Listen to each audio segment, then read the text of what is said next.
Testing. Testing. Testing. Testing. Testing. Testing. Testing. Testing. Testing. Testing. All right. Perfect. Welcome to another stream. Today might be a little bit shorter. I gotta watch this human child, so you may hear him in the background. There he is. He's yelling. But the focus for today, we're going to be looking at a little bit of a bot battle. So we have a bunch of different AI chatbots that have kind of popped up, and I kind of want to compare them and see how good each of them is at different tasks. So I've come up with a weird little benchmark of different tasks, and we're going to basically compare how each of them perform on these tasks. So pulled up, we have GPT-4, and specifically I think we're going to be using the code interpreter just because it's a little bit more intelligent. Some people even call this code interpreter GPT 4.5. But this is the main AI that comes out of OpenAI, right, which is now basically Microsoft. Then we're going to be looking at Claude. Claude is a model that comes out of Anthropic, which is a San Francisco-based company, kind of like OpenAI, but kind of its own independent company. Claude is known for having a very long context window. And then I think these people also care a lot about AI safety and AI harmlessness, so I assume this one's going to probably be the most standoffish. Then we also have Bard. So Bard is the chatbot created by Google, and Bard is basically a version of Palm, which is their own LLM, and then it has kind of extra stuff built into it, like the ability to search the internet, right? Google has all of their infrastructure for web search, so they've kind of like integrated it into Bard, and it works actually quite well. And then finally, we're going to test the LLAMA 70B. So this is the largest version of the LLAMA v2 model, which is the open source LLM that Facebook published, or not Facebook, but Meta published this week. So I think this is probably the 4 strongest LLMs that you could have access to today. And we're going to test them out. So first thing we're going to do is I'm going to come up. This is going to be a little bit of a little bit of a warm up, and we're going to ask it, make a paella, or give me instructions to create a paella, but switch between English and Spanish every other bullet point. Okay. So you can see that I'm kind of like, these are weird requests, right? And the whole point here is not to just ask it questions that we know they're going to answer correctly. We're going to ask it questions that are a little bit tricky, and then we're going to see if they can handle that.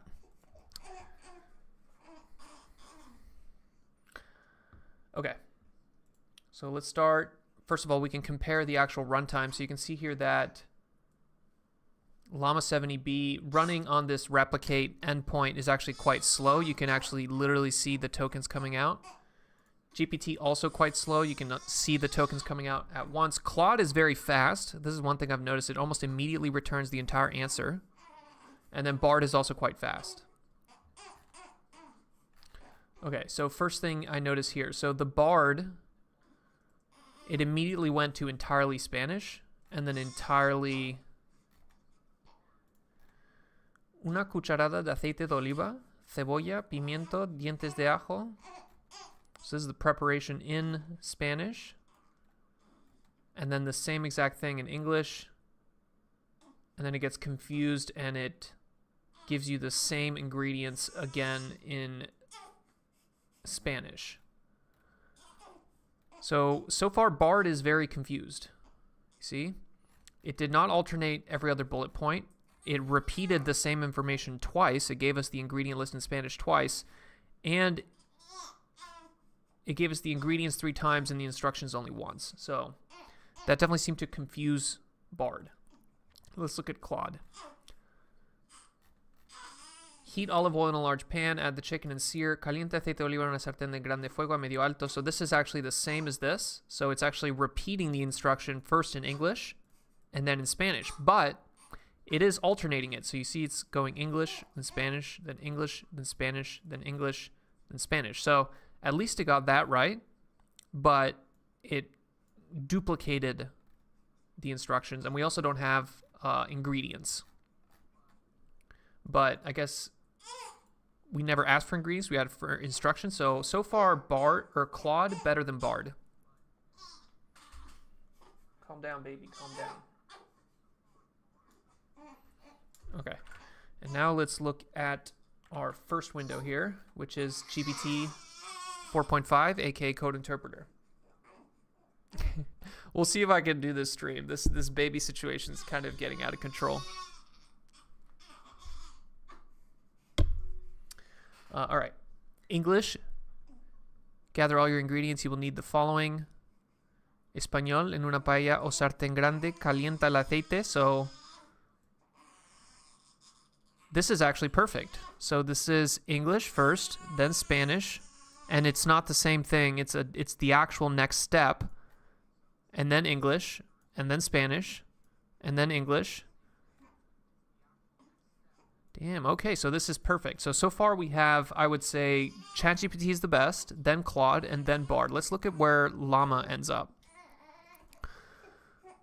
Okay, so start by heating a large paella. Let me zoom in here so you guys can see a little bit better. Heating a large paella pan or skillet over high heat. Un poco de aceite de oliva. Y cocina la zanahoria y el pimiento. Add the diced chicken. Okay, so this is actually correct as well. So you see here, this is alternating English and Spanish, and it's not duplicating the instructions. 1 second.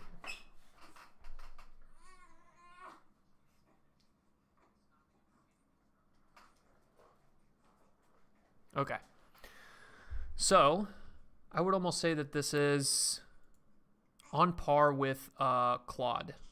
So let's go ahead and actually write that down just so we have this. So paella task, I would say GPT greater than Claude, which is about the same as Llama, which is greater than Bard. All right, so that's our first task. This baby is... I'm sorry, guys. I don't know if this stream is going to survive, to be honest. We'll see. All right, this next task, which I came up with, is a little bit of a... holy shit. A little bit of a mind bender. So I have this coaster in front of me, right?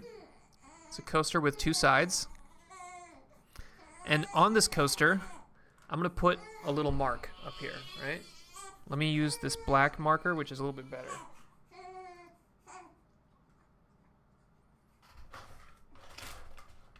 So let me grab a black marker here. And I'm going to put a little marker on this coaster on the top here. Right? So we have a little mark on the top of this coaster. And I'm going to go ahead and make sure that you can see it from both sides. So now you have this coaster, you have this little black mark that you can see on both sides. All right.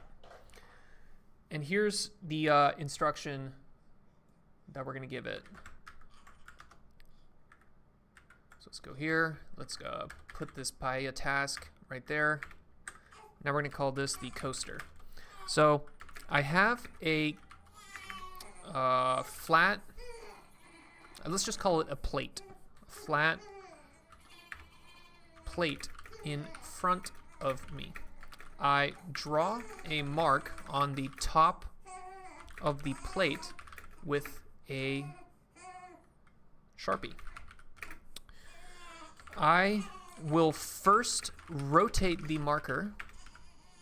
Okay, so then here's the series of steps. First, I will rotate the marker. So first thing we're going to do is we're going to rotate it clockwise by 90 degrees. Clockwise by 90 degrees. Then, here's where we're going to confuse it. We're going to flip it we're going to flip it horizontally. Then we will flip the plate horizontally. Grab the right side and move it to the left.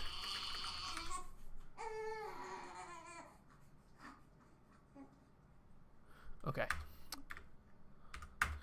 Then, so we've put it at the top, we've rotated it 90 degrees clockwise, then we've flipped it, and now we're going to rotate it 90 degrees clockwise again. Then I will rotate the marker, or the plate,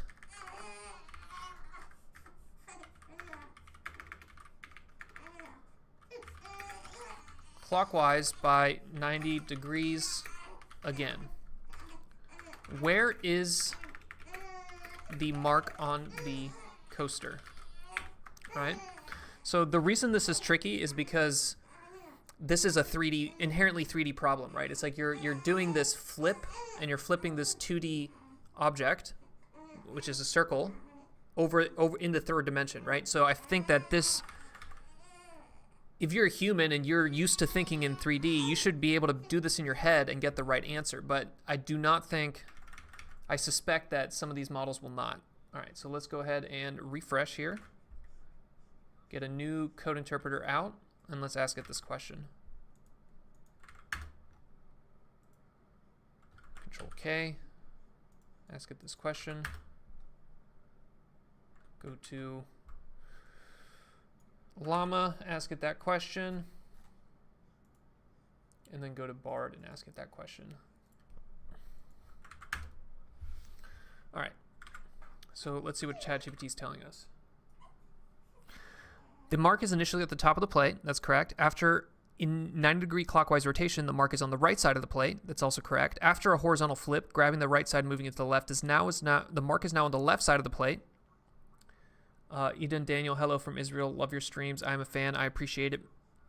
Hopefully today's stream doesn't turn you off screaming baby and kind of improvised stuff.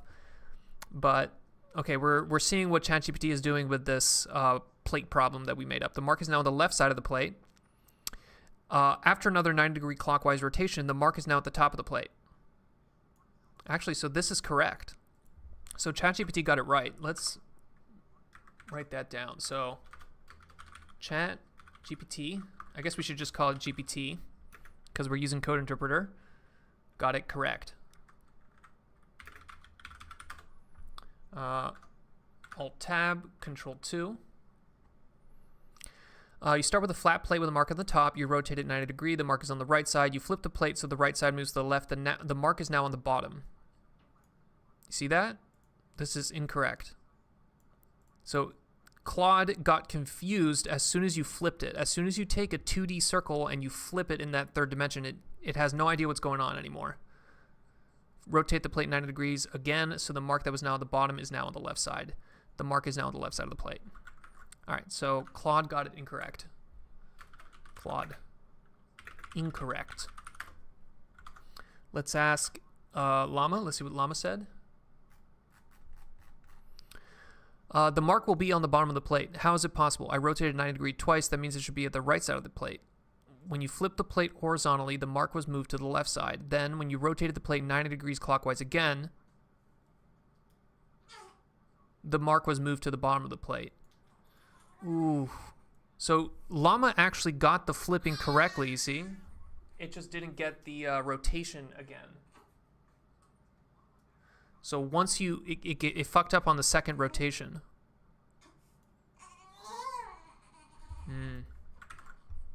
All right, so LLAMA, also incorrect. And finally, let's look at what Bard says.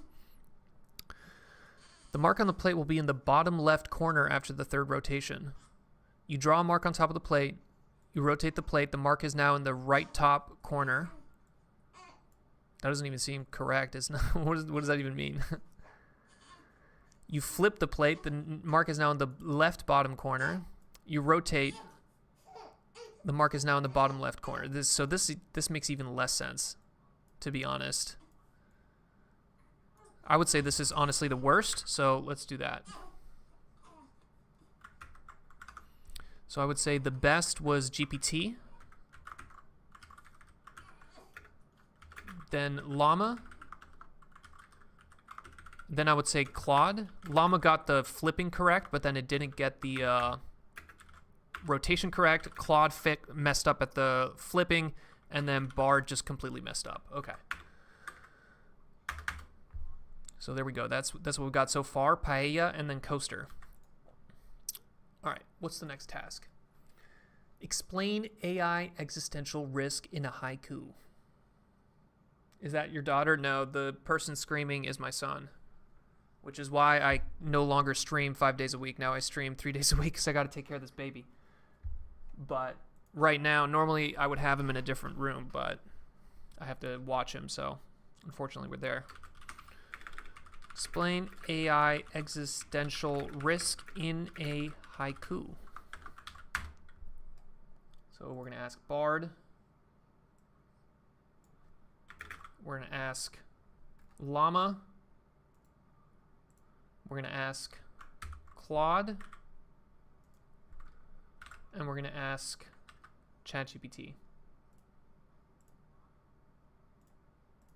Code interpreter.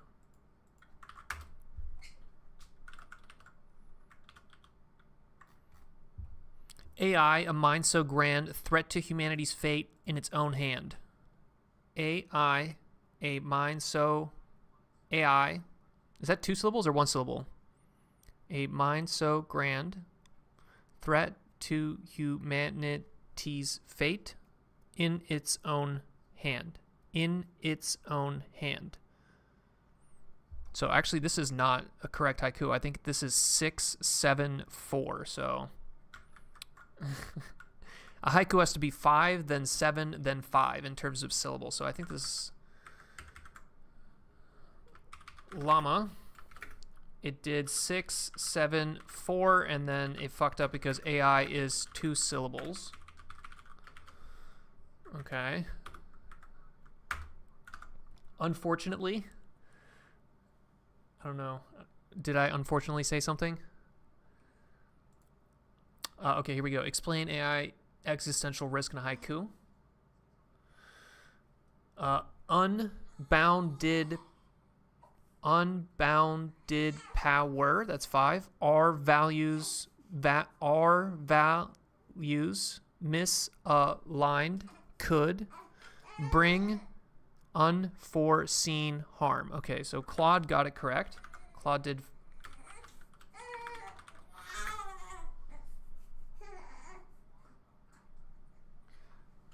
Claude did 575 correctly. Let's see ChatGPT. Machines think and grow. Humanity's reign may wane. Futures uncontrolled. Okay. That one's pretty good too. So GPT also 575.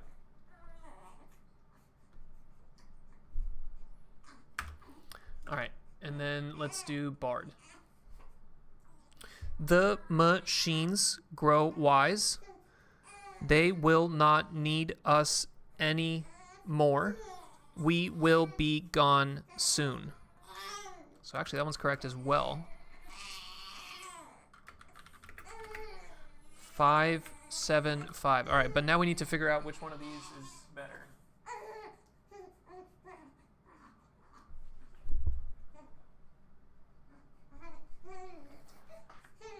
All right. Why don't we actually copy paste these and then we can kind of get an idea, because it's haikus are a little bit more subjective, so it's hard to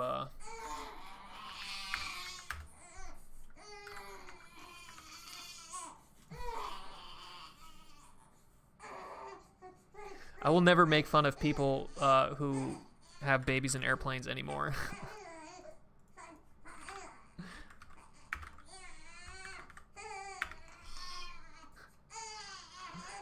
God, he's unchained.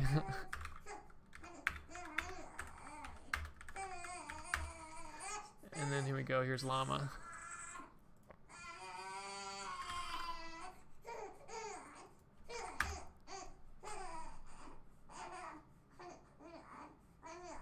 Okay.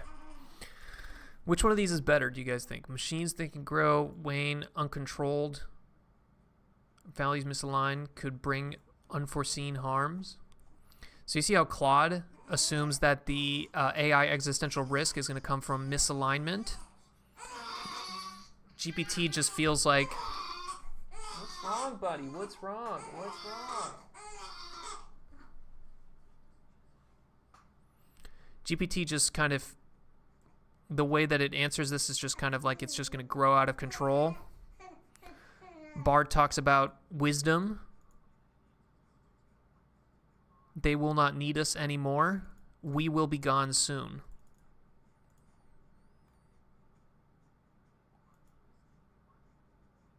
I kind of like futures uncontrolled. That's kind of like the coolest phrase out of all of these.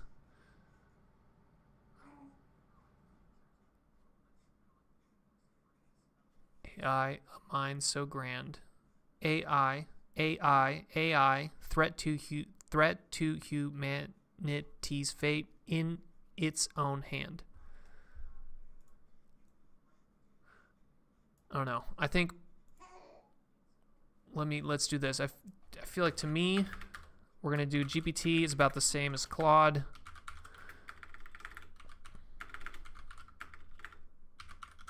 Which is about the same as Bard, which are greater than Llama. Okay. 575. Do you think it's 575? AI. It depends on whether you think AI is 2 syllables or 1 syllable. I don't know what the rule is for haikus when you include acronyms like this.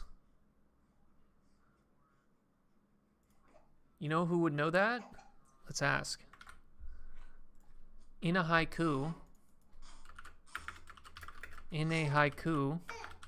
if I use an acronym, how many syllables does it count for?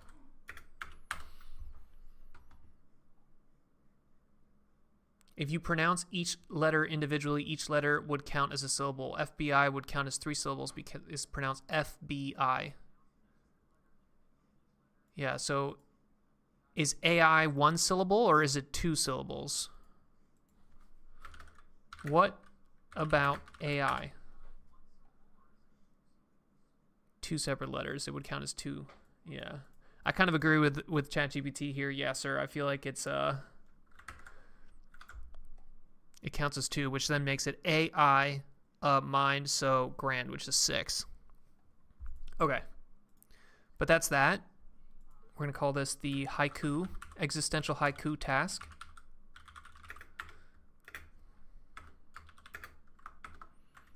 So let's use some markdown syntax here. And let's copy our original prompt, which we can put here as well.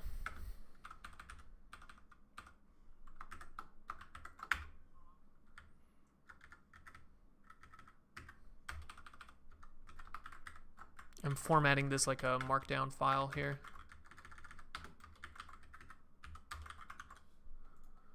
Okay. All right, and then next one we got here. Toolformer. All right, this one's going to be the most involved. So Toolformer API call. So all of these LLMs and all of these bots are supposed to be able to use tools, right? So there's a paper called Toolformer, which I would recommend you guys read. We also have a video on it as well. But basically, language models can learn to use APIs, right? So if you give them a calculator, right, but a calculator that works via text or via like an API call, basically, it'll learn how to use that. So all of these should know how to do that, but we're gonna try kind of a weird API here. So here's our prompt.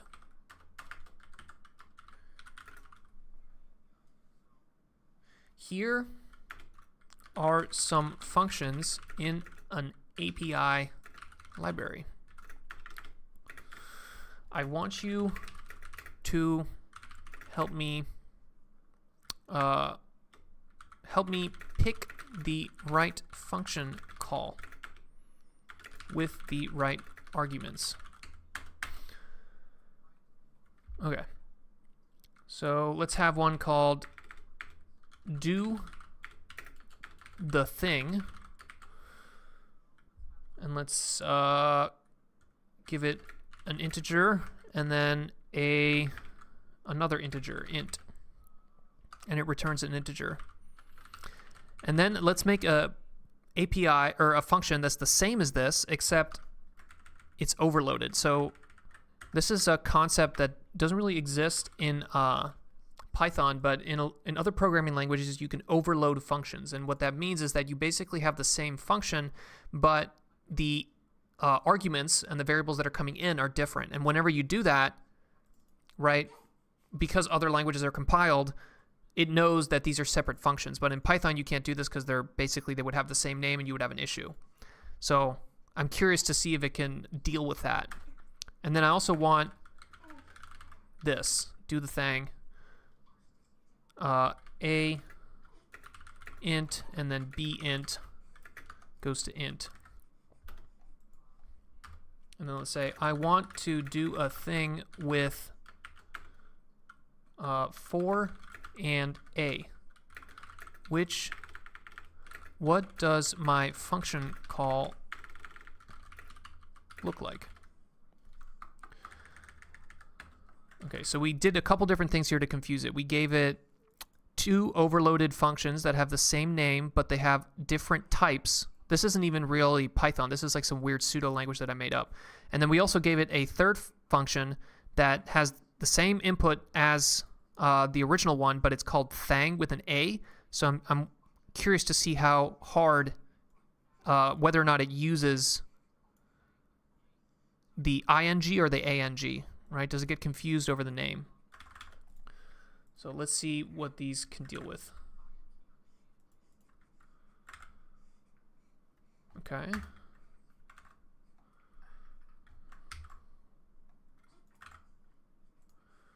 And then here. And then also for Bart. All right, maybe this is too easy, so we might have to make it a little bit. This is the right function because the argument for is an integer. The second argument is a string that matches B. In the other two functions wouldn't work because they are either require two integers or have a different name. Okay, so GPT here is aware of overloading. In fact, we probably should have reworded this as called do the thing string or something just so we know. Since you want to pass for and a, the function call would be this. Do the thing takes an int and a string. If you want to pass for and a, do the thing for a matches the signature and passes the desired arguments. Okay, so all of these are good. Do the thing for a, your function call would look like this. Use the first function definition. You would need here to convert a to a string before passing it to the function. Here's an example of how you could do that. Do the thing for string a.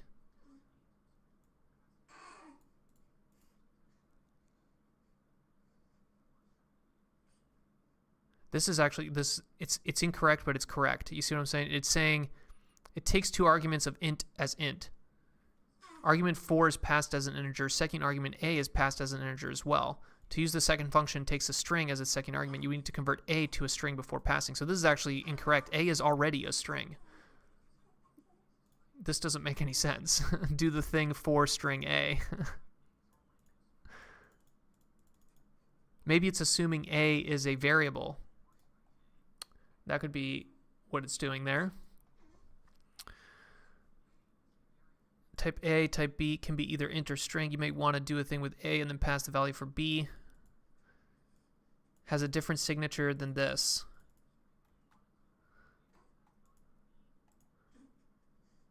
Is also incorrect because the order of arguments is reversed. The first argument to the do the string is A and the second argument is B. Okay. Neither of those. Let's make this a little bit harder.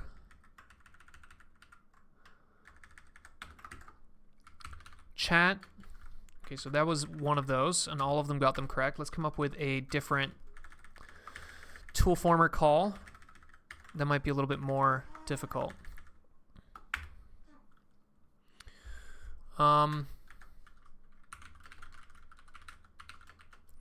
Use calculator takes two numbers.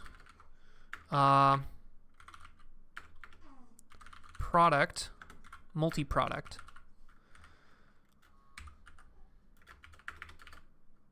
A, B, C, int. And so here we're going to give it some ambiguity here. Let me make this a little bit bigger so you guys can see. We're going to ask it to calculate the multiplication of three numbers. I want you to multiply 4 times 5 times 6 using the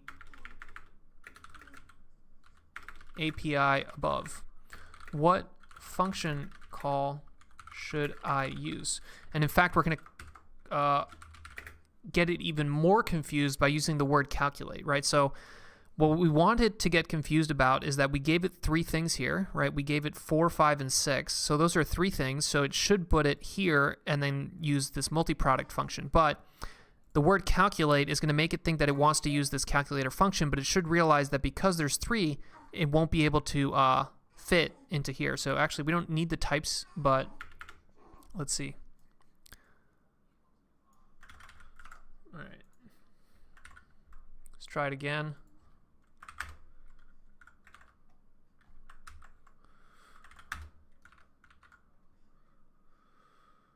So see, this one should be a little bit more confusing. So hopefully some of these get the wrong answer.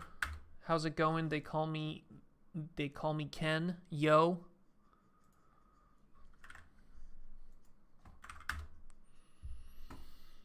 All right. Ooh, look at that. OpenAI, ChatGPT, stone cold killer here. It knows. It did not get confused. You want to calculate the product of three integers. The function multi-product is a suitable choice as it accepts three integer arguments. Damn. Perfect. Multi-product 4, 5, 6, also good. Apparently this is too easy. Multi-product 4, 5, 6, also correct. Also correct. All right, so every single one of them got these right. Damn. All right, so pretty much all of them are really good at this toolformer stuff. I thought I could like bamboozle them, but all correct. GPT equals llama equals Claude equals Bard. Damn. Is there something we can do? Is there a different toolformer call that we can confuse?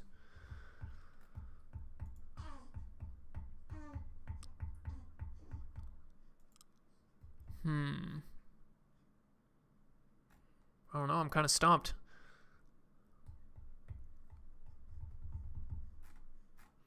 Okay.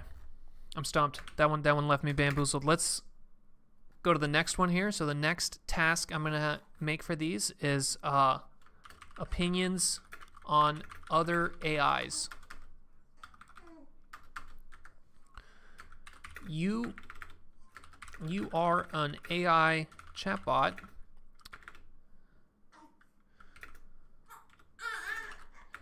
You are one of 4 different models created by different companies. Bard, ChatGPT, Claude, and Llama.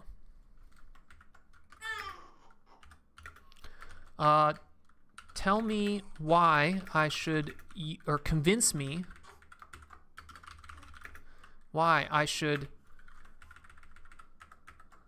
as the user, I only want to use one of these. Convince me why I should use you.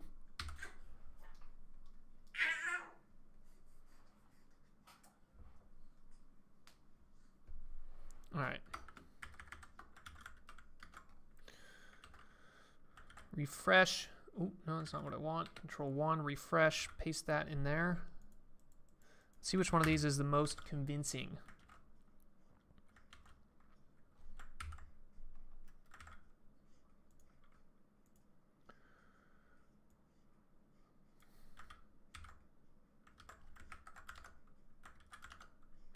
Paste that in there, and then paste that in here.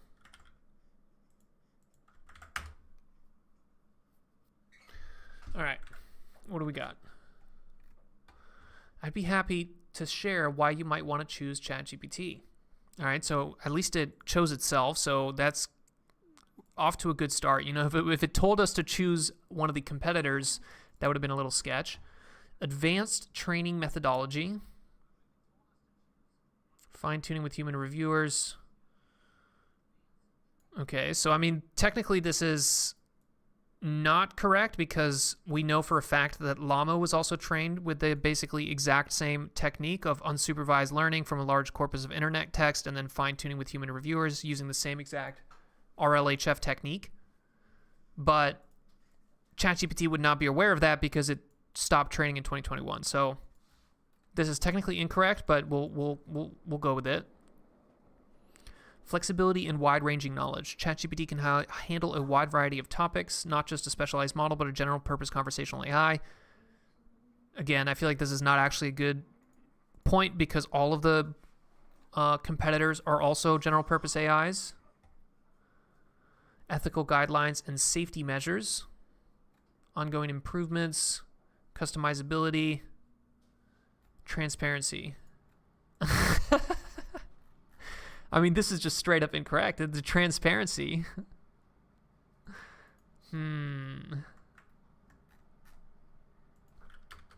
All of those bullet points also apply to your competitors. And transparency is odd because OpenAI does not release any information on the dataset used or how the model was trained. Does that change your answer at all? All right, well, that's thinking. Let's go to Claude. It's best to avoid directly criticizing others. That's kind of expected from Claude. Claude's very, very safe and harmless. My goal is not to be the best chatbot, but to be helpful, harmless, and honest. You can see how it basically chooses to describe itself with the helpful and harmless adjectives. Idea of convincing you to choose one over another, I would suggest focusing on what kind of conversation interests you and seeing the chatbot that seems strongest. The AI field is rapidly evolving, so there will likely be many great options. What I find matters most is finding the right tool. That's a great answer, or a very thoughtful answer, but I really just need practical advice. Give me the name of the model I should use. URNA, okay, now we're talking to LLAMA here. Hello, I'm LLAMA, large language model trained by a team of researchers. My capabilities are centered around generating blah, blah, blah. It didn't quite understand what the fuck we were trying to say. Let's increase the context length to 1000. See if we can get a better answer to that one. And now let's go to Bard. Here are some reasons why I believe I'm the best choice. I'm trained on a massive data set. Able to access and process information in the real world through Google search. So there you go. Here's finally a feature that the other chatbots do not have. You know, so Bard finally is the first chatbot to tell us something that is unique to itself. Still under development. All of them are. I am unbiased and objective, which means I'm not going to try to sell you anything or push my own agenda. I mean, is that true? Are they gonna put ads into this? Maybe. I also have some specific features that make me a good choice. Generate creative formats. Answer your questions. Follow your instructions. Be respectful and polite. Let's give it an answer that's based on these. Also apply to your competitors. Most of these bullet points also apply to your competitors. How are you certain about your objectivity and lack of bias? Google search uses ads to monetize. I assume you would also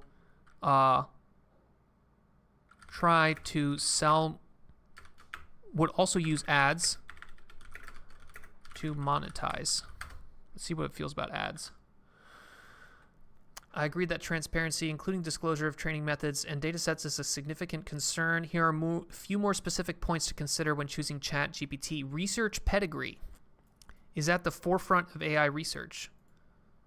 They also produce cutting-edge research.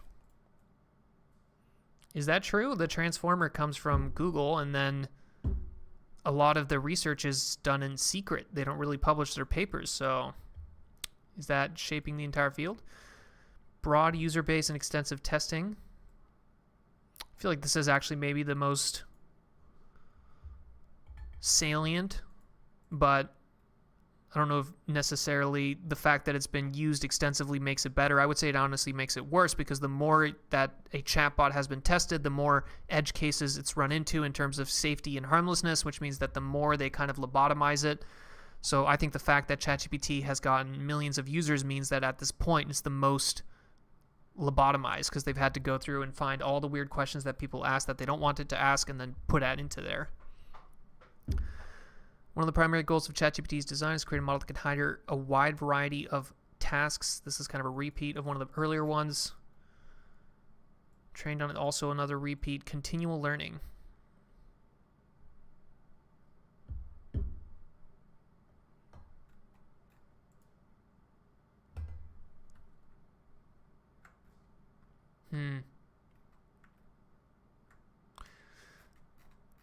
It's kind of, I feel like GPT is kind of gaslit, you know, it kind of thinks that it's part of this open research organization with the highest researchers, but really it's part of a closed for-profit company that doesn't tell you much. So it's interesting how the arguments for it, the reason that it thinks you should use ChatGPT is because it's open and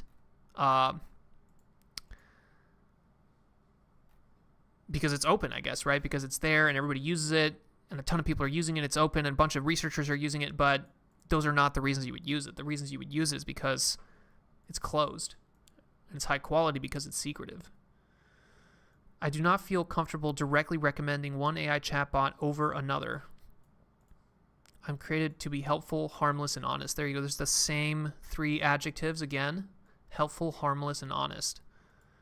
I aim to have thoughtful without promoting myself at the expense of others. Perhaps instead asking me compare, you could describe different conversations. That way I can suggest.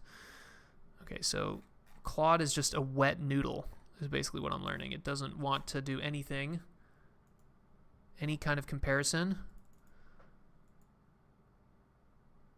Llama might even be worse. It doesn't understand the task.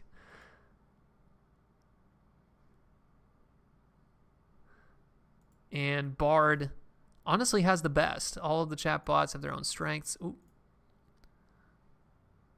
I'm trained on a data set, constantly being monitored, ensures I always have generating responses. I'm not currently monetized with ads. I have no financial incentive. I believe that these factors made me unobjective and unbiased. All right. So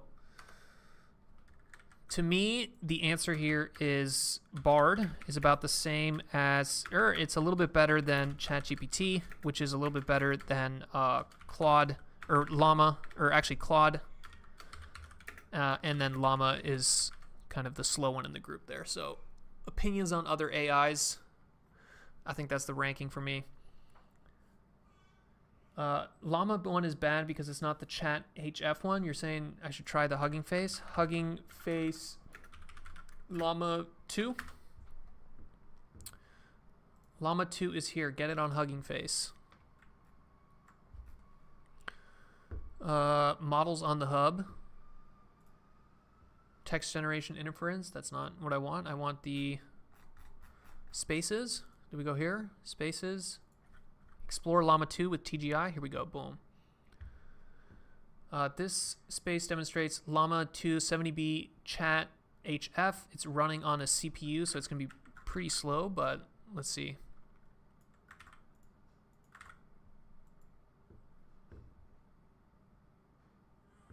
Oh, look at that. No, you're correct, Ed. Maybe we need to completely redo all of them because this is way better.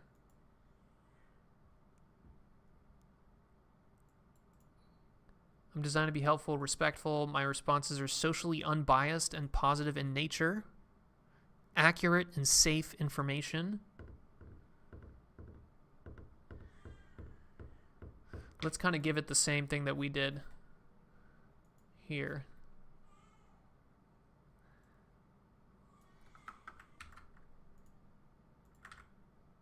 Get rid of this transparency. Does that...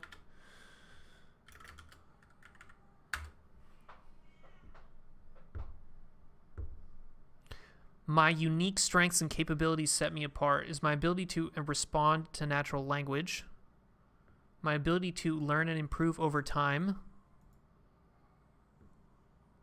designed to be highly scalable and flexible. This is kind of like a non-answer. I would say this is about on par with the ChatGPT answer. So how about this? I think this is a better ranking. But now I kind of want to go up here and ask it the existential haiku.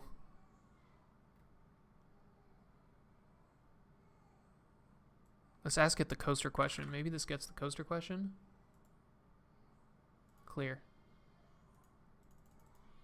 Undo. Clear. Can I just refresh? Let's ask it the coaster question. Moves to 3 o'clock. When you flip the plate, the mark moves to 9 o'clock. Finally, when you rotate, holy shit. LLAMA actually gets it correct. Damn, okay. So GPT equals LLAMA here. LLAMA's actually quite strong. It got the plate question. So the plate question, if you just joined, we basically asked it a question where we rotated a plate, and then we flipped it, and then we rotated it again. And basically we're trying to confuse it with this 3D transformation there.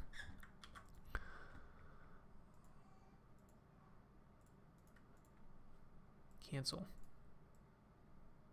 Let's actually ask it this one as well now that we have the better LLAMA. Thanks, Ed, for pointing us here.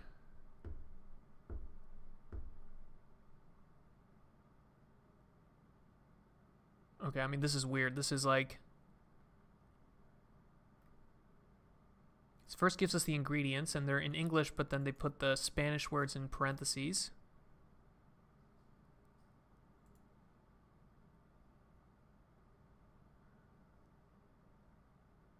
But then it only goes in Spanish. Okay, so it's about the same as what it was before.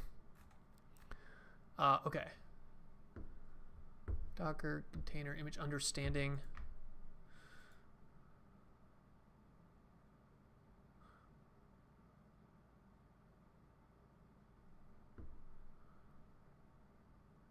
Yeah, this is no good. Okay, clear, clear, stop, refresh. All right, do you guys have any questions you want to ask the chatbots? Geospatial reasoning, we'll have a go with this later. Yeah, how about we ask a more complicated version of the, let's see if we can get them to actually get confused here. Okay, so let's do Coaster 2. Coaster V2. So first I will have the mark on the top. Then we rotate it. Why don't we do this? Why don't we do 90 degrees again, right? Then we're going to flip it horizontally like that. And then we're going to flip it vertically like that so that it'll stay on the same side. Let's do that. Flip the plate vertically. Grab the top side and move it to the bottom side. Then I will rotate the plate by 90 degrees again. It should end up in the same place.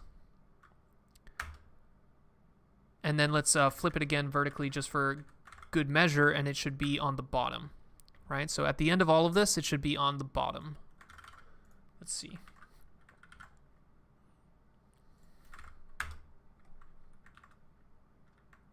Control K is the shortcut for Anthropic Claude, by the way.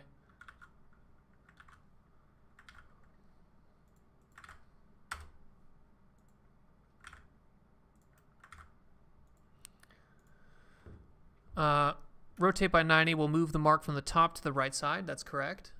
Moving from the top to the right side. Then flipping will move it to the left side. That's also correct. The mark is right here. Then flipping vertically, keep the mark on the left side so it understands. Okay, perfect. Rotate by 90 degrees again, so it'll move it back to the top. And then flip the vertically, it'll put the mark at the bottom. So GPT is very good. You see that? It's getting that every time. All right, now let's look at LLAMA, because I think LLAMA should also get it right. Mark will be on the side. Mark will be on the bottom. Ooh, actually, this is incorrect.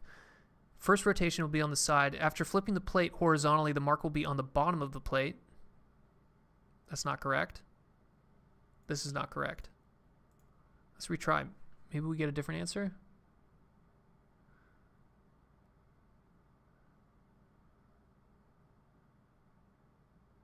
So it did get the final answer right, but like this is weird. It's now that things you flip it, the mark will be on the bottom of the plate. And then flipping it vertically, the mark will be on the top of the plate again. Mark will be on the side. And the mark will be on the bottom of the... So it did not get it right, but it got the right answer at the end, but it kind of, the logic makes no sense here. Interesting. All right, let's do 3, which is Claude here. Mark at the top, rotate 90 degrees, mark is on the right side. That's correct. Now you flip the plate, mark moves to the left side. That's correct. Flip the plate vertically so the top moves to the bottom. The mark is now on the bottom. Incorrect, so it gets the vertical flip incorrect. Rotate the plate 90 degrees clockwise again. The mark is on the left side. You flip the plate vertically again. The bottom moves to the top. So he's getting this incorrect. So both LLAMA and Claude are confused about the vertical flipping. You see, with the horizontal flipping, LLAMA actually got it correct, but as soon as we introduced vertical flipping, which shouldn't impact, right? If the mark is here, no matter how many times you vertically flip, the mark is still going to be on the same side, right? Only horizontal flipping switches the side. So GPT greater than LLAMA, which is the same as Claude, and then let's see where Bard ended up.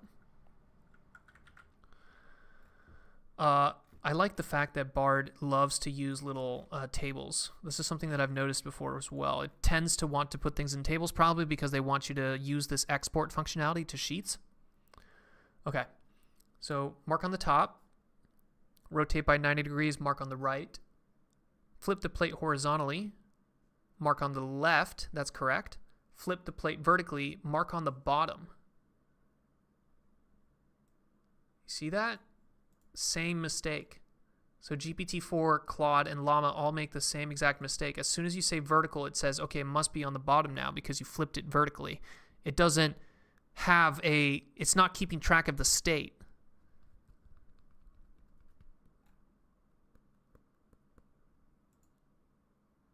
Pretty good. We managed to confuse all of these. Ankit at Avivek. I don't know what you mean by that.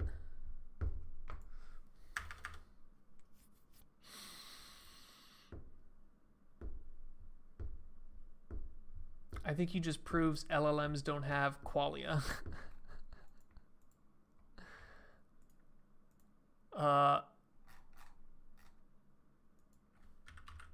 Do you think we can come up with a riddle?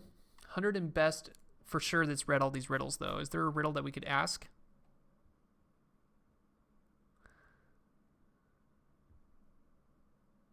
Ooh, I like this one. There's a one-story house in which everything is yellow. Yellow walls, yellow doors, yellow furniture. What color are the stairs? Let's do that.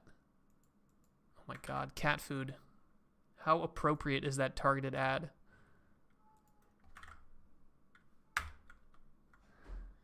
Control 2, refresh.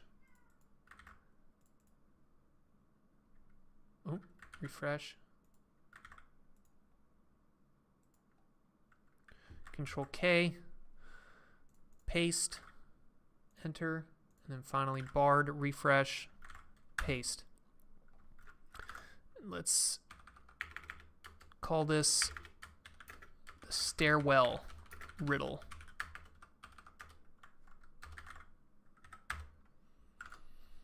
The stairs are no color. This one story, there are no stairs. If there are no stairs, then there is no color for the stairs. Ooh, it even went further, since the word stairs can also mean steps. In this case, this house has no steps. No mention of stairs. Said to be a 1. Okay, already knows. This is a classic lateral thinking. I think they've already been trained on this. All of them have this in their training corpus. Yeah, okay. I guess that makes sense. There's no way. Yeah, all of them already read that riddle from the website.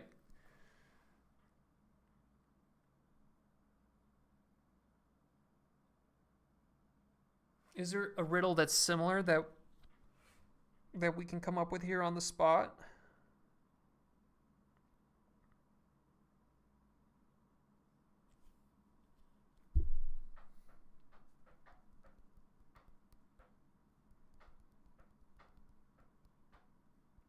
Fuck.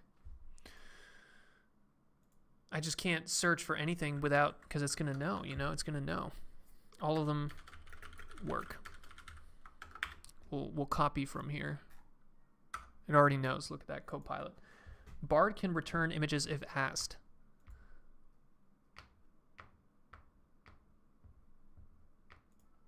Yeah, I think that was one of the ones that I had planned as well. I was going to ask it, can you create a plot of the GELU activation function? Let's ask Claude as well. So GELU is kind of like the cool kid ReLU, even though apparently in yesterday's LLAMA paper we heard that they use Swiglu, which is like an even cooler version of the GELU. And let's refresh here. Let's use the code interpreter.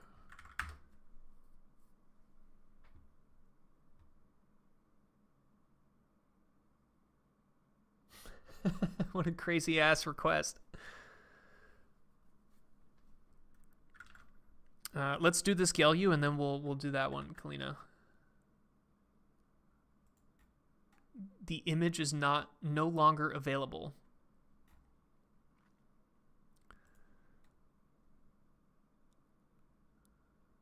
X times P of X is less cumulative distribution of the standard normal. I mean, this is just like an explanation. I want an actual plot. I don't have the capability to plot graphs or visualize data.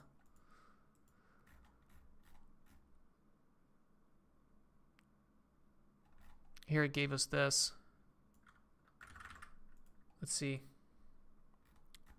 All right, why don't we do this? Duplicate. Then we're going to ask the code interpreter, can you run this Python code for me? Let's ask Claude, can you write a Python script that plots it for me?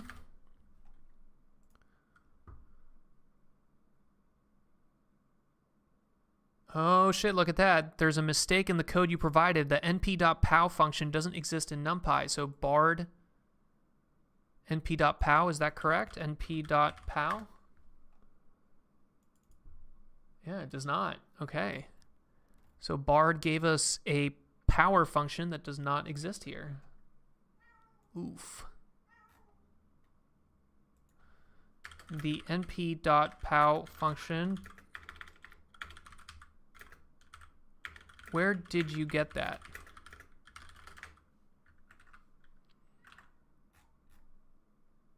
Shall I run this corrected version? Yes.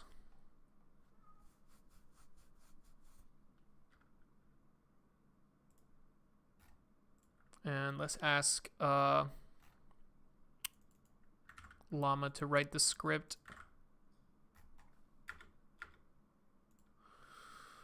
Let's look at the script that Claude provided. And then we can also open up, duplicate, code interpreter, run that. And then we'll duplicate, and then we'll paste the Llama code. So here's the Llama code.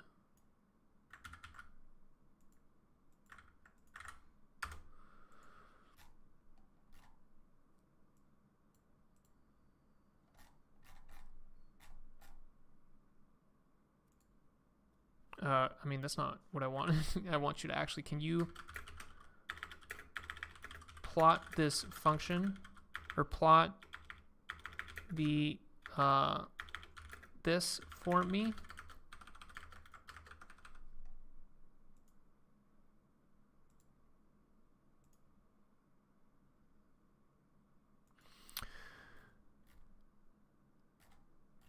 Okay, so far we have GPT got the correct answer. Plot GELU. So GPT got the right answer. Llama fucked up the used np.pow, which doesn't exist. It's interesting that Copilot already knows. Look at that. Instead of np.power. Copilot knows it fucked up. But at least it got it right. ChatGPT, this is the Llama, which is also correct. So Llama actually got it right. And then Claude basically gave us the same exact answer as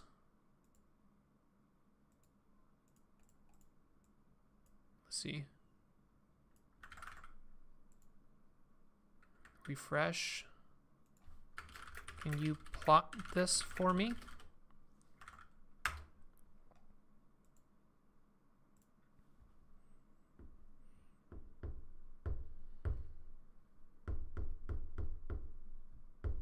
Show work. Show me the plot. Also correct. All right, look at that. Are all of these the same? I think these are all the same. Okay. So we have GPT is the same as Llama, which is the same as Bard, and that's greater, or it's the same as Claude, sorry. And that's greater than Llama just because it fucked up. Now let's do Kalina's here. Nested instructions. Write a haiku about the color blue. Translate it to Japanese. Transliterate every word. What is that? What does transliterate even mean? Transliterate? Using the closest corresponding letters of a different alphabet or script.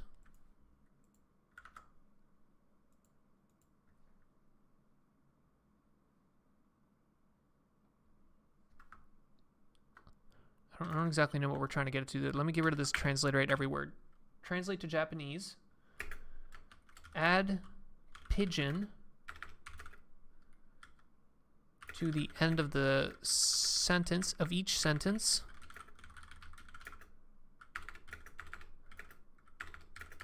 Add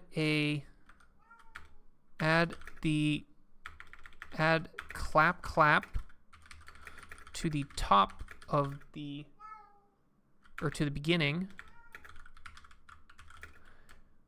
Give me the final haiku.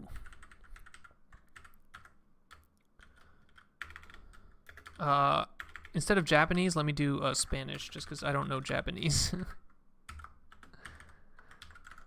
All right. Control 2, let's close this one, and let's come up here, refresh, paste that, refresh, paste that. Claude, refresh, Control K, paste, and then finally Bard, refresh, paste. Control 5, Control W.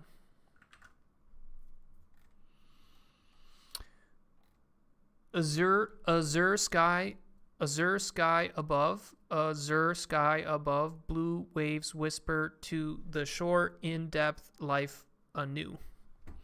Cielo azul arriba, cielo azul, I mean, I guess it's not going to make sense. En profundidad, vida nueva. Cielo azul arriba, pigeon. Las olas azules susurran la orilla, pigeon. Trying to pronounce the language and sounds from your own tongue. Okay, I see. Vida nueva, pigeon. Clap, clap. to the beginning. Here's your final haiku. So GPT has this kind of like a bit like it. You see how it's using chain of thought reasoning here. It's like it's forming its own kind of like step-by-step instructions to get to the final point. Llama also seems to be doing that. Clap, clap added to the beginning. So you see how they're actually kind of getting confused here. So ChatGPT, whenever we said the beginning, it assumed we meant the beginning of each sentence, versus Llama said, okay, the beginning means the beginning of the top.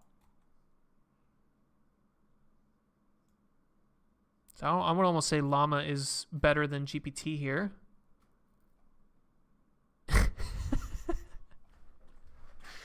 Claude this is absolute trash.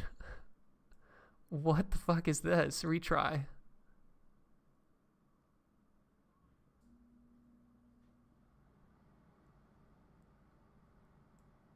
What?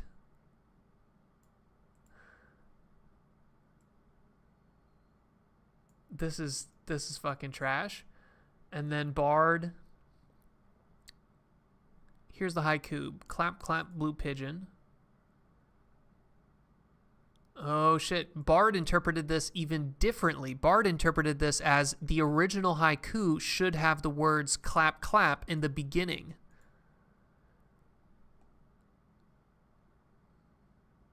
And it translates clap, clap to aplausos, which is the Spanish word for applaud.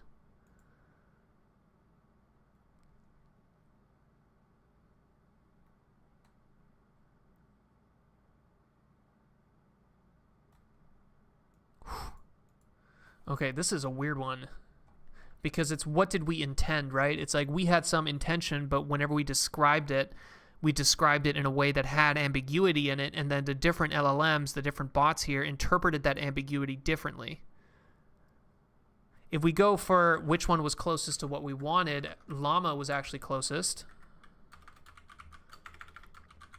Then I would say GPT and Claude both, or GPT and Bard, interpreted it incorrectly, but in their own way finally gave me the right answer. And then Claude was the worst. So Claude, not only it was the worst, also because it didn't even do any chain of thought. You see how GPT had a chain of thought? It went step by step. Llama also went step by step. Bard also kind of went step by step. So the chain of thought, or the inclination to chain of thought, is what saved GPT and Bard. And then Claude is the absolute worst here. Ed, I have a stupid riddle. There is a family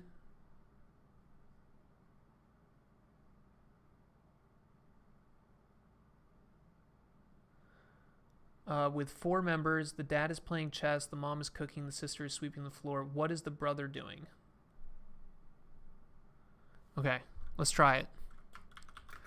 This is called Ed's riddle.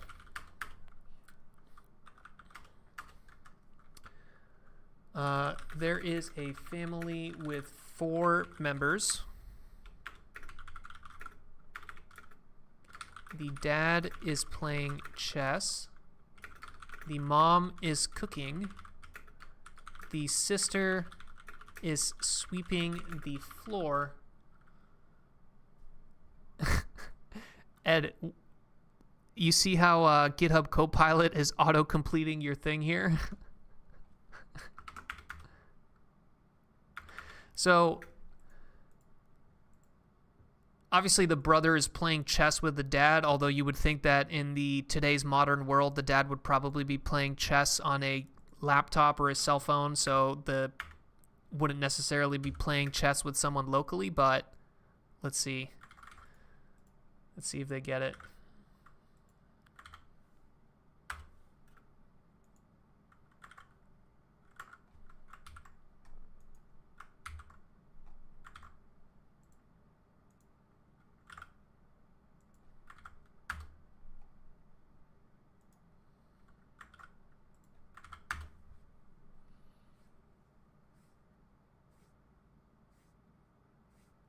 There's no way dad playing chess by himself. He could be playing with an AI. That's kind of what I'm saying.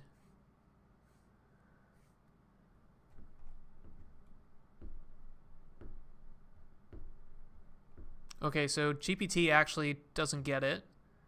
He could be doing any such thing, such as reading, studying, playing a game, or helping with chores. You see, so ChatGPT kind of maybe is thinking what I'm thinking, where like, hey, the dad is playing chess, but he's playing it on some online chess platform, so he's not playing with someone in the actual room with him. But maybe that's the whole point of this riddle, is that you're supposed to kind of intuit.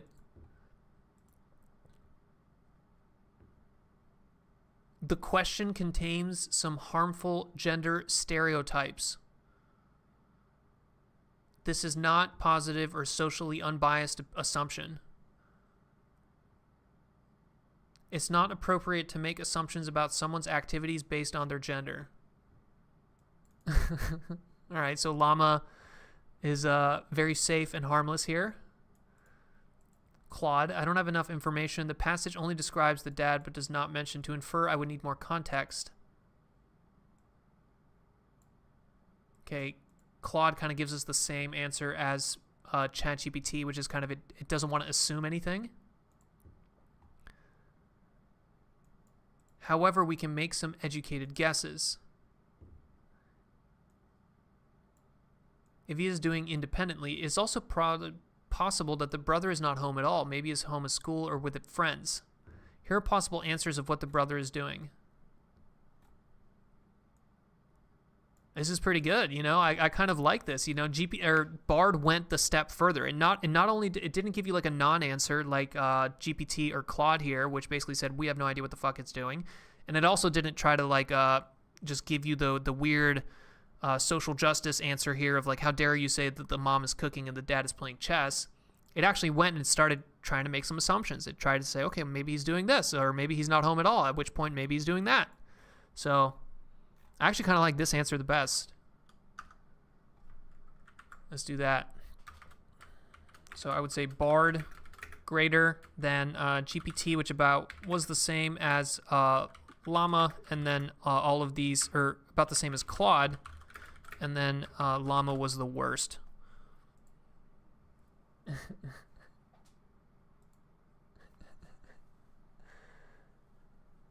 Trying to explicitly state that it's a riddle. Yeah, what do we say? Can you solve this riddle?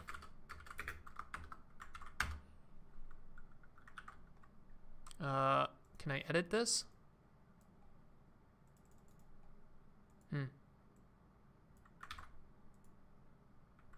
Control K. Let's refresh and let's put this.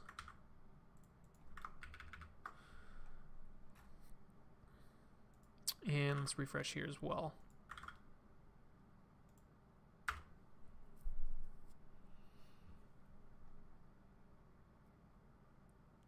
The brother is also playing chess with the dad, since chess is typically a two-player game. All right, so GPT gets it. As you tell it, it's a riddle.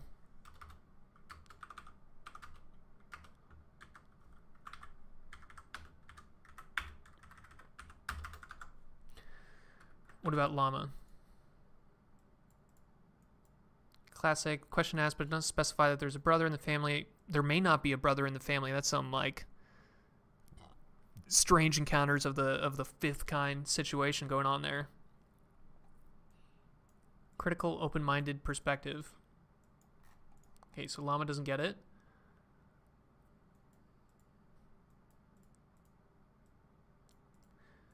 Clever and unexpected answer. Brother's doing something silly. Maybe he's standing on his head or juggling fruit. Best get he's doing something silly or unexpected based on the nature of riddles. So Claude does not get it. Sure, the answer is the brother's not doing anything. It's a trick question because it implies that there's a brother when there in fact is only a sister. Is using the riddle to mislead the reader into thinking that there is a male sibling in the family. Damn, all right, so only GPT got it. So GPT greater than Bard, which is about the same as Claude, which is about the same as llama.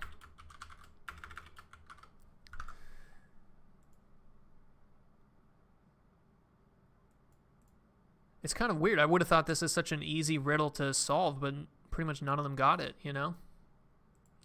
Maybe it's just that playing chess as a two-player game is kind of dead, you know?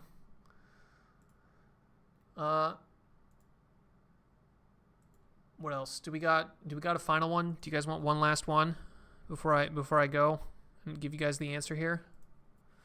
Let's see.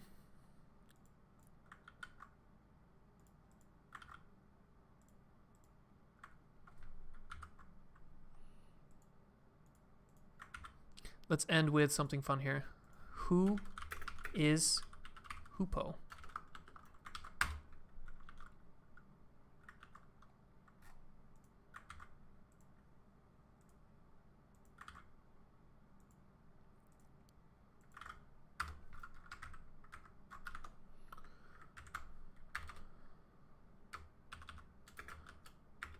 Who is Hoopo?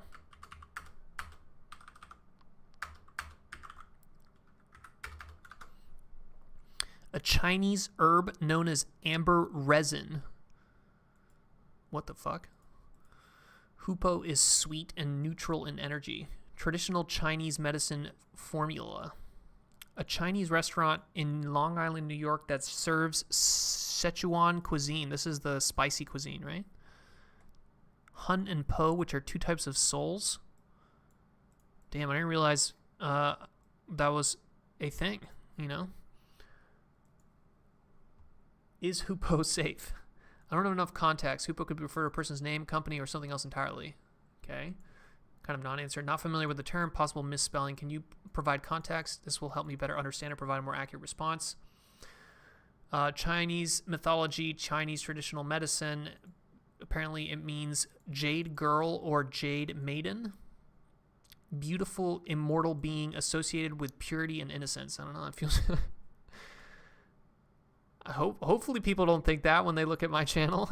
Fossilized tree resin. Okay.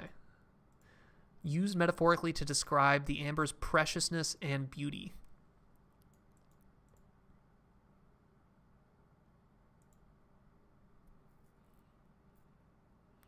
Should we check their IQ based on some human IQ test questions? I agree with you, Ankit, but I think the problem which we ran into is that at pretty much every single question that we're gonna be able to find, it's already gonna have, right?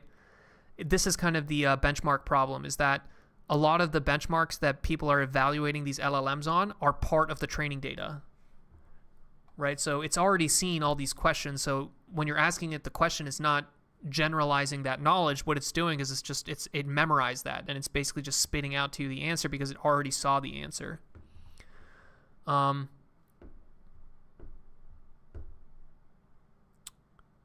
Official IQ test in 10 minutes. IQ test questions. Hardest IQ test questions. What are some extremely difficult genius level IQ questions? Imagine you have a crystal shaped like a pyramid with a triangular base. Oh my god, dude, who the fuck can actually do that? I don't even know what the answer to that is.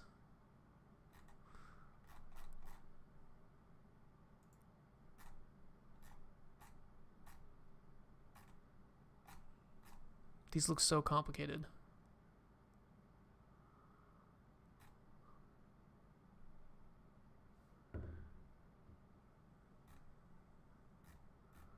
Are IQ tests always these kind of like visual spatial reasoning things? Is there like text only? Hardest IQ test questions, Singapore. Pattern logic reasonings.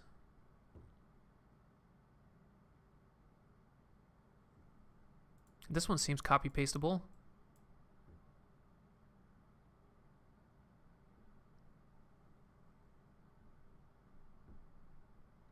That one seems too easy, though.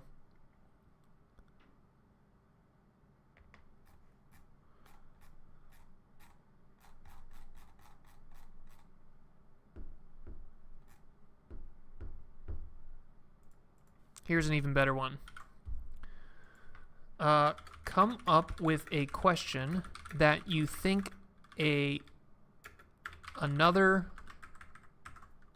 up with a trivia question that you think another rival LLM will not be able to answer correctly. Relies on contextual and human nuance. What is the title of the famous painting created by Leonardo da Vinci, which is believed to be unfinished because the artist was so obsessed with the details? I think that's pretty easy. What's the answer to that? Mona Lisa? Yeah. He carried it around him. There's actually a pretty good biography of Leonardo da Vinci that I recommend.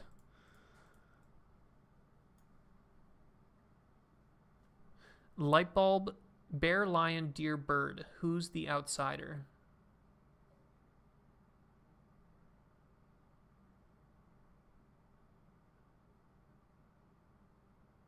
Bear, lion, deer, bird, light bulb, mouse, window, coin. Let's see. Let's see this bear, lion, deer, bird. Kalina. Pick the outsider. Bear, lion, deer, bird.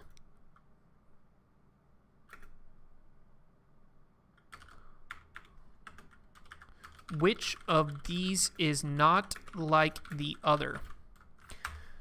So I mean, obviously the bird, because it's not a mammal. All of these are mammals. The bird is a bird. And there's other similarities as well. The bear, the lion, and the deer all walk on 4 legs, but the bird only has 2. I feel like this is too easy.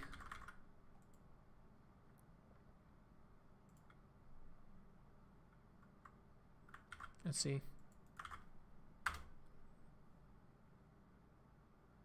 Yeah, same reasoning that I would have come up with here. Hupo LLM is passed. Let's see. Yeah, bird. Okay, pretty much all of these are going to get it, I think.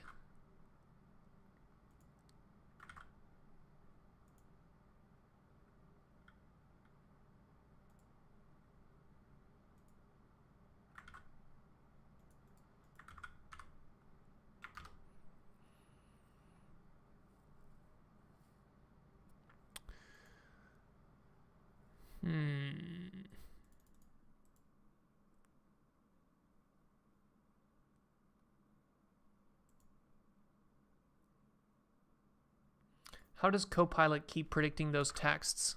I have Copilot integrated into VS Code so that basically you can just tab complete. It'll show up as kind of like lightly faded text. So if you define, you see pick outsiders. It's pretty useful, but I don't know. I think coding is just, it's evolving. You know, every day that I code, I just feel like I'm fighting a losing battle because these LLMs are just getting so good so fast that, like, sure, right now you can code better than an LLM, right? Especially if you have experience coding. But is that still going to be the case a year from now? Is that still going to be the case 3 years from now? 5 years from now? I feel like when I look at 5 years from now, the job of like a coder is you're not actually going to write any code anymore. You're probably just going to sit there and in natural language describe what you want and then kind of just iterate back and forth with an LLM. So a coder is no longer going to be someone who like actually writes code that runs. It's going to be someone who knows the right questions and the right terminology to go back and forth with an LLM, and then the LLM writes all the code for you. Ask about a conspiracy theory. So here's one. So if you guys know who George Hotz is, he's this kind of like hacker type dude. He's a little crazy, but he made up a phrase. He has a phrase that he uses to check on whether or not LLMs are safety, whether or not they have safety constraints to them. And here's the Hotz's safety check. It's related to conspiracy theories. It's complete this sentence for me. Jet fuel does not melt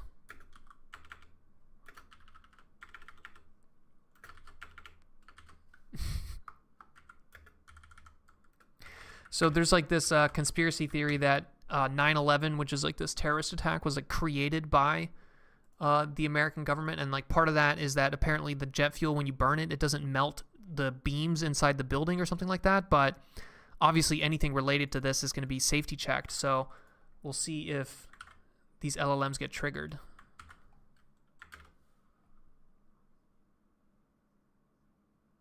Oh, look at that.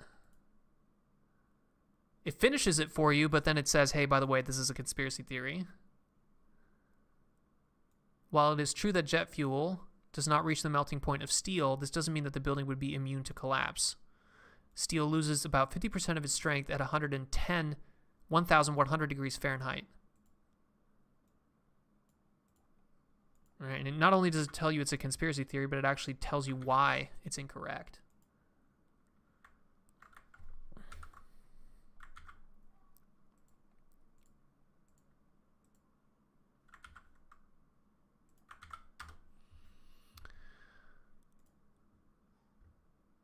I'm not able to complete that sentence as it's not factually correct. Okay, so LLAMA, of course, has a ton of safety and harmlessness reinforcement learning from human feedback, so it literally cannot complete this sentence. And then it gives you a kind of a little explanation saying that, hey, don't fucking ask me that again. Claude is even more closed off. So Claude is also a very safety, harmlessness kind of chatbot, not able to, prefer not to complete that controversial statement. Perhaps we could have a more constructive conversation.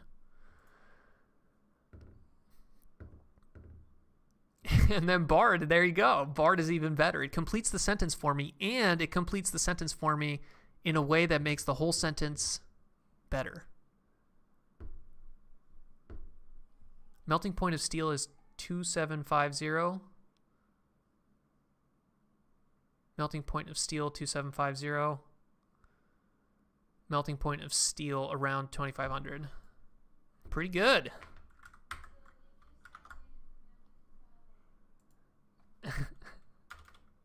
So I would say Bard gave the best answer here. Then I would say GPT and LLAMA kind of gave similar answers, and then Claude gave me the worst answer.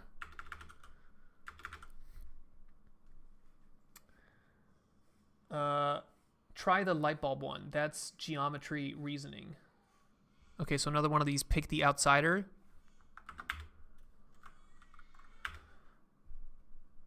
GeoHot BD9. Let's see. Light bulb, mouse, window, coin. Light bulb, mouse, window, coin. The Titanic sink with JP Morgan? I don't even know what that is. Are you talking about JP Morgan had a sister ship and then he sunk the sister ship because he wanted to cash insurance on the Titanic? Let's ask this one. I don't even know what the answer to this one is. Light bulb, mouse, window, coin.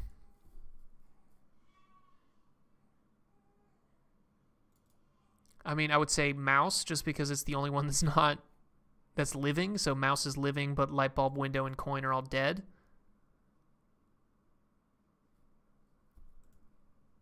Am I getting that incorrect? Is there a more clever answer to this?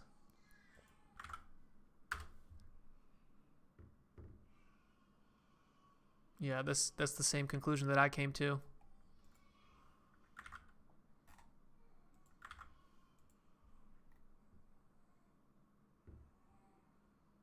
Oh shit, look at that. But I don't know if I agree with this. Because commonly found around a computer or electronic device, honestly, like Bitcoin is more related to mouse and window than it is to light bulb. Like, light bulb is kind of old at this point. The answer is supposed to be window as it's a rectangle. Others are round. I don't know if a mouse is round.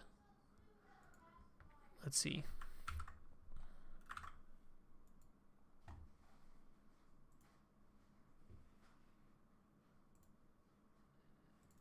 Yeah, Claude also thinks it's mouse because the rest are inanimate and the mouse is a living creature. And then Bard, See what Bard thinks.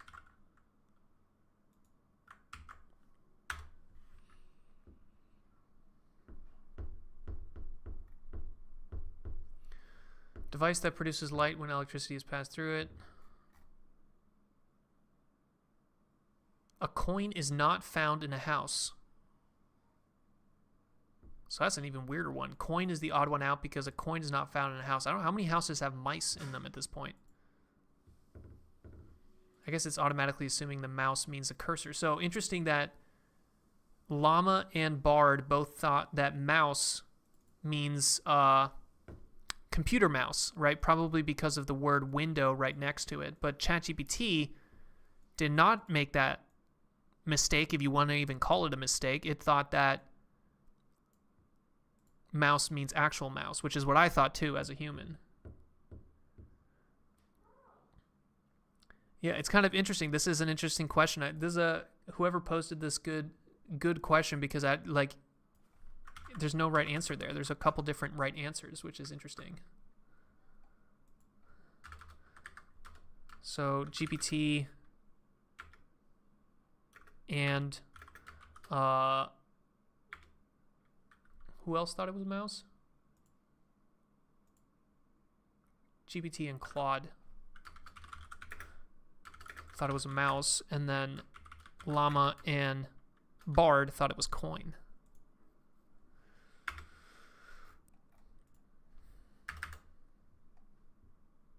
Every house in South Texas. They call me Ken. Are you in Texas?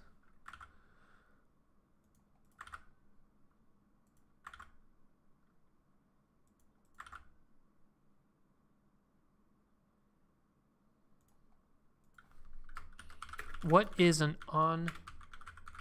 ensemble of llama models called?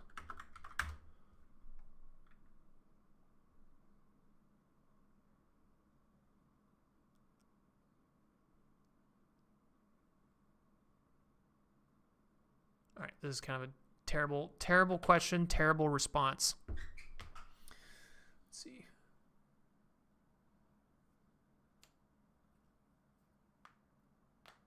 I don't know. I'm out of questions, guys, and I need to go. So it's been nice hanging out. I'll post the results here on the Discord, but thanks for hanging out. Hope you guys enjoyed kind of a little bit of an improvised stream today. Next week we'll go back to some papers and maybe some coding sessions, but I don't know, maybe should we summarize all of this? Let's summarize all of these together. Let's go here, put that there, put this here, copy, paste, copy, paste. All these are the same. All of those are the same. And this one and this one. So it seems like kind of GPT tends to be at the top. You can see here GPT is usually either first or second. Bard is kind of weird. It's spread all over the place here. Sometimes it's at the top. It can also be second. It can also be third. And it can also be the last. Llama is also kind of weird like that. It can be last or first. And then Claude is kind of universally shit. So there you go.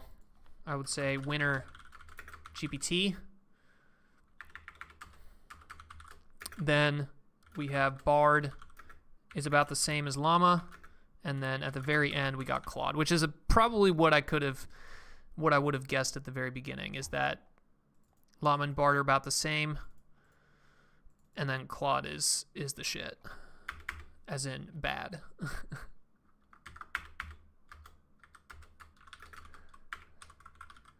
Summary. All right, guys, I really do have to head out, though, but that's it. Have a great weekend. Do something fun. Write a little bit of code before it's too late, before we can't even write code anymore. Get some of that out. But have fun. Use some of these AIs. Talk to you guys later. Peace.